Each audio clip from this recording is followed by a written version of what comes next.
Is Westbrook the most important Rocket? I believe he is for these players because I think we know what we're going to get from James Harden. He's unstoppable. He can dance on anybody. He can drop 50 in his sleep. You're not going to do anything to stop him, but that has proven that that's not going to be enough to get the job done, particularly this year. And the reason why is because they've obviously, with the trade of Clint Capella and acquiring Covington, they've gone small ball, and Russell Westbrook is the catalyst in that small ball type of play that they're exercising at this particular moment in time. He hasn't played 3 of the last 4 games. His first 2 games back in the bubble, he dropped 31. I think it was against Dallas and Milwaukee. We know what he can do, averaging 27, 8, and 7 on the season. Obviously, as the way I look at it, the guy has been an MVP candidate, not top 3, but he's been up there considering the way that he was exploding as the season progressed before the pandemic stalled everything. But I look at his ability to push the ball up the floor, the fact that he shoots 47% from the field. Of course, his three-point shooting is horrid. It's only at 25%. That's problematic. But the ability to push the ball and to push the pace and to create open shots for other people, particularly even Harden at times, I think it's tantamount to, I think it's imperative, rather, for the Houston Rockets' success. If everything is just about James Harden dancing on somebody and dribbling 10, 12 times in order to do that, and movement of the basketball is stalled and it's not creating open shots for other people, then you've got a problem if you are the Houston Rockets. Russell Westbrook's speed, his athleticism, his fervor, his aggression, and his willingness to attack the basket, all with that coming together, that's what creates things for the Houston Rockets. I think that's what makes him the most important for this particular team, just because of the way that they're constructed, the commitment they've made to going to play in small ball, and what they require from Russell Westbrook in order to pull that off. Russell Westbrook is the key to their success. He ain't their best player. That would be Harden. We all know that.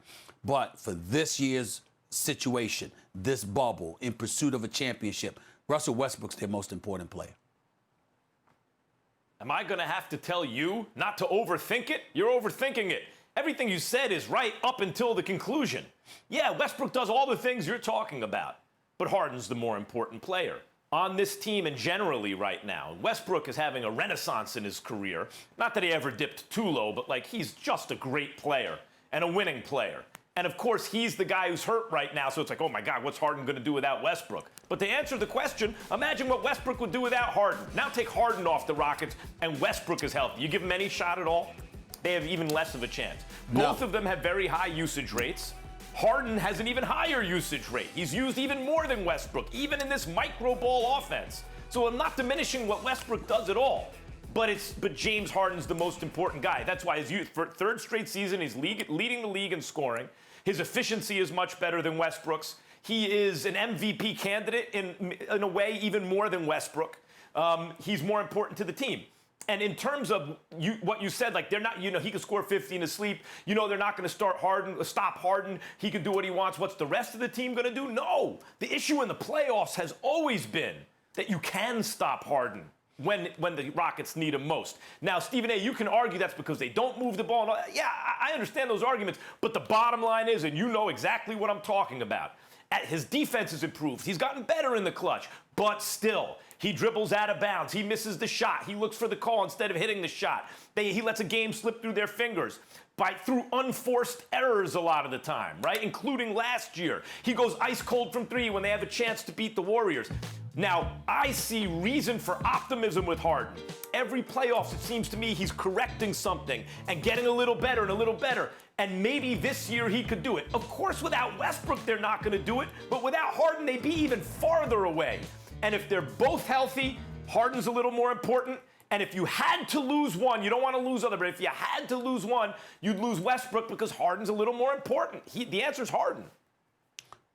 Well, I think your argument doesn't hold water because I think you're missing one key ingredient. Nobody's imagining life without one or the other. What we're saying is that because just like you could say they ain't going anywhere if Harden wasn't there, but Westbrook was there, with Harden there without Westbrook, they still wouldn't go anywhere in this year's playoffs. That's number one. Number two, so because of it, you imagine them together. And who's going to be the most important while they're both on the floor? I'm saying Harden is going to do his thing no matter what.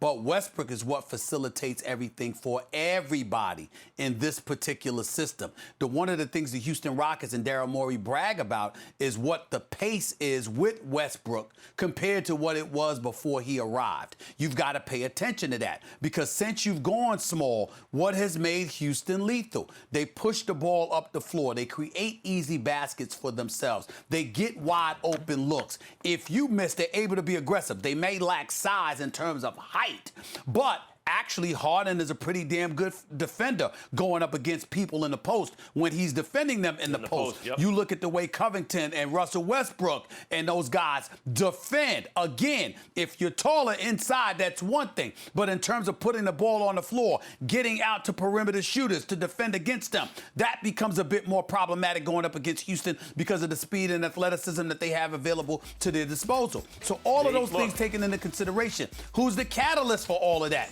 It would be Westbrook, and that's why I'm saying it. He's not the best player, but he's the key. He's the key.